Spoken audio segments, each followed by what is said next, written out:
ನಮಸ್ಕಾರ ವೀಕ್ಷಕರೇ, welcome to Radha's kitchen. ಇವತ್ತು ನಾನು ಮೆಂತ್ಯ ಕರಿ ಮಾಡ್ತಾ ಇದ್ದೀನಿ. ಬನ್ನಿ ಹೇಗೆ ಮಾಡೋದು ಅಂತ ನೋಡೋಣ.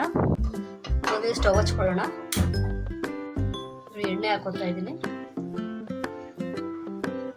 ನೋಡಿ, ಒಂದು ಸ್ವಲ್ಪ ಸಾಸಿವೆ ಹಾಕೊಳ್ಳೋಣ.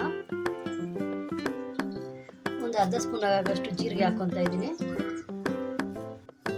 ನೋಡಿ, ನಾನು ಮೀಡಿಯಂ ಸೈಜ್ 2 ಈರುಳ್ಳಿ ತೊಗೊಂಡಿದ್ದೀನಿ. ಇಲ್ಲಿ ಒಂದು 6 ಟೊಮೊಟೊ ತೊಗೊಂಡಿದ್ದೀನಿ. ಇದನ್ನು ಹಾಕೊಳ್ಳೋಣ.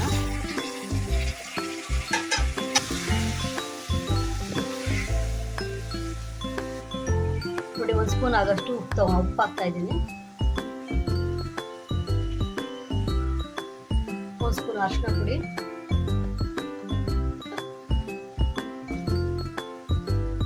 ಒಣಮೆಣಸಿನ್ಕಾಯಿ ಹಾಕ್ತಾ ಇದ್ದೀನಿ. ಚೆನ್ನಾಗಿ ಫ್ರೈ ಮಾಡ್ಕೊಳ್ಳೋಣ ಒಂದು 10 ನಿಮಿಷ. ನೋಡಿ, ನಾನಿಲ್ಲಿ 1 ಕಟ್ ಆಗೋಷ್ಟು ಮೆಂತ್ಯ ಸೊಪ್ಪು ತೊಗೊಂಡಿದ್ದೀನಿ. ಚೆನ್ನಾಗಿ ತೊಳೆದು ಸಣ್ಣಗೆ ಹೆಚ್ಕೊಂಡಿದ್ದೀನಿ. ಹಾಗೆ ಹಾಕಕ್ಕೆ ಹೋಗಬೇಡಿ, ಸಣ್ಣಗೆ ಹೆಚ್ಬಿಟ್ಟು ಹಾಕಿ.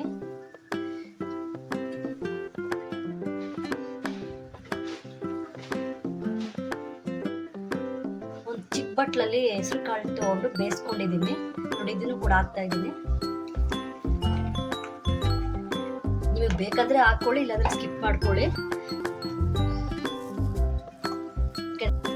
ನೋಡಿ, ನಾನು 1 ಸ್ಪೂನ್ ಆಗೋಷ್ಟು ಧನಿಯಾ ಪುಡಿ ತೊಗೊಂಡಿದ್ದೀನಿ.